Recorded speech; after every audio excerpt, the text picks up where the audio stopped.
Hello, welcome back to my channel. So I have a lot to talk about in this video, so let's get into it. So yesterday I made a video after one of Anthony's baby mamas and ex-girlfriends ended up sending a lot of information to a source who ended up sending it to me. And there's a few messages that I forgot to include in my video yesterday. So this is also from the baby mama, and she claims that her ex-best friend ended up dealing with Anthony while he was locked up, and she ended up getting caught bringing drugs in the prison for him, and she ended up having to do jail time behind him. She says, my ex-best friend, my oldest son's godmother.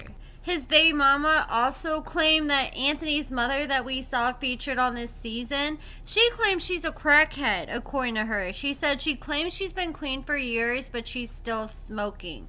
And I tried to see if I could find anything. I couldn't find anything under her name except like a lawsuit from a Target back in 2012. And if I have time, I'll get into that towards the end of the video. And she said, and this isn't the first time, no one has showed up for him either. When we had our baby shower, no one was there for him. Literally all my people know the real him and they don't support him. And she said, my son doesn't even have his last name. When I gave birth, he came to the hospital trying to argue and fight with me, and he got kicked out, and he didn't have a chance to sign his birth certificate.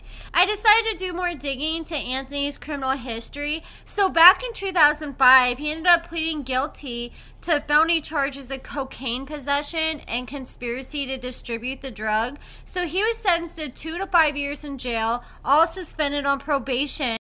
So back in 2005, when he was arrested on this charge, there was a 1-month investigation by the police into numerous people that Anthony was associated with and Anthony for crack cocaine distribution and trafficking. So what happened was they had a confidential informant, and he ended up leading the police to this one guy, and this guy admitted that he was selling drugs for Anthony and this other dude for exchange for drugs for his own personal use. So he claims that Anthony and this other guy, they would just sell to a few people, but he said that Anthony would give him some stuff and he'd sell to about 5 to 10 different people a day, and then he ended up selling to informant and then got everybody busted. And so when they got a search warrant, they ended up finding Anthony, and when they caught Anthony, they found 9.5 grams of crack cocaine in his socks. So he was busted with that.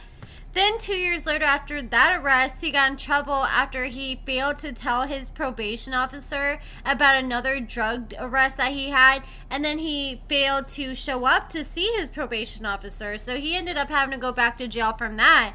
And now I want to talk about Haley. So remember just a few weeks ago, I was speculating if Haley was pregnant. Well, we now have a confirmation, and she is pregnant. She's expecting a baby with this man that we see pictured here. She started dating him shortly after her and Dalton broke up over the summer.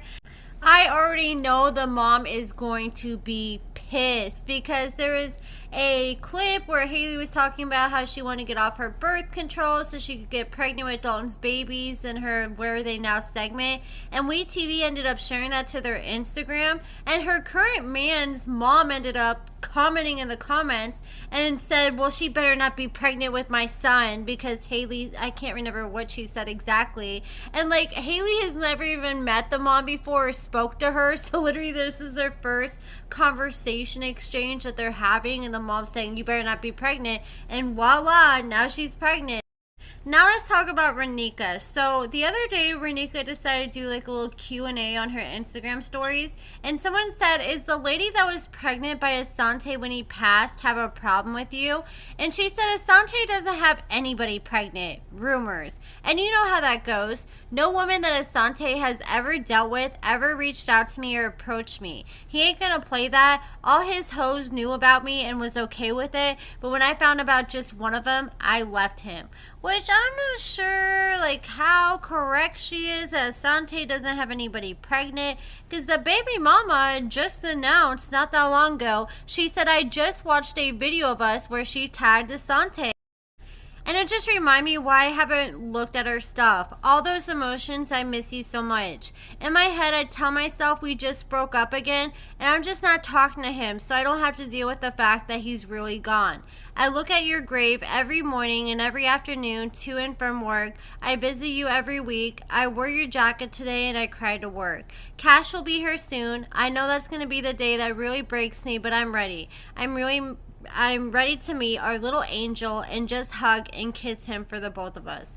And she's expecting a boy, so I'm sure it's going to be really hard once the baby's here and she has to look at Asante's mini-me, because I'm sure he's going to look a lot like Asante. Now let's talk about Red and Joynomi. So a few days ago, someone said Joynomi was good to you. You left her on Red's Facebook. He said, yeah, she also F'd 3 randos and got pregnant. And then Joynomi went live and people were asking her left and right if she was still with Red. And of course she can't directly answer that question because she's still under a contract. But she did say, if anyone just does a little bit of digging on Red's page, then it shouldn't be that hard to find out, which it's obvious. All you gotta do, like she said, is look at his page. It says he's single. All his actions show that he's single because he says, oh, I need a loyal girl, and he's talking about, oh, come pull up on me, and it just seems like he's trying to meet new girls online and just stuff you want to do if you had a girl. So one of Joynomi's followers in her live asked her if she really did sell all her family heirlooms.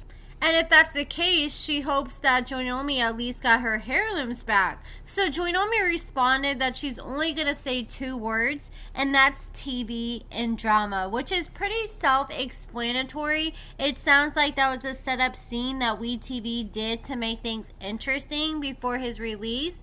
And another fan asked her if she ended up getting the car back that she gave him, which she confirmed that she did. She said the car is currently in her possession. She said she dropped $7,000 on the car, so she wasn't about to let him have it, and she said it's currently in her possession. Her son Sway's obsessed with it. And another fan asked her if she was really had Red go down on her for 2 hours straight, and she said that was all cap. She said Red can't even last for 2 hours, and that was him just exaggerating and playing it up for TV. And then Joynomi started breaking down in the middle of her live as she was telling her fans to avoid dating inmates. So she said, look, don't date an inmate. It's one-sided. They can't do anything for you unless they're like bawling, like somebody like Chris or something, like Jade's man. And she said he can't do anything for you, and they're going to do nothing but break your heart. She was crying and she's like, it's crazy. I can help someone, but I'm too grown to keep helping someone who doesn't want to do anything with their life. And she has thrown shade at Red multiple times for choosing not to get a job because he would rather focus on his rap career and social media career. And it seems like she realizes, looking back, how big of a mistake that was, and she regrets how much time she wasted on dating Red. She didn't say specifically Red, but she said inmates, and we know Red's the only inmate that she's dating. She said she put up with certain actions and behaviors from Red because she made a mistake and cheated on him a few times. But she said that there's only so much a person can take. And she cried and said, you just give and they don't appreciate it. And she said that the $3,000 she said on the show that she spent on Red, she said that was her actually lowballing it, and it's actually way more than that. So Joynomi said for years she struggled to make sure that Red was taken care of in prison, all while he was constantly getting in trouble left and right behind bars and getting sent to the hole for 6 months at a time. And she said that he never cared and asked her if she was okay.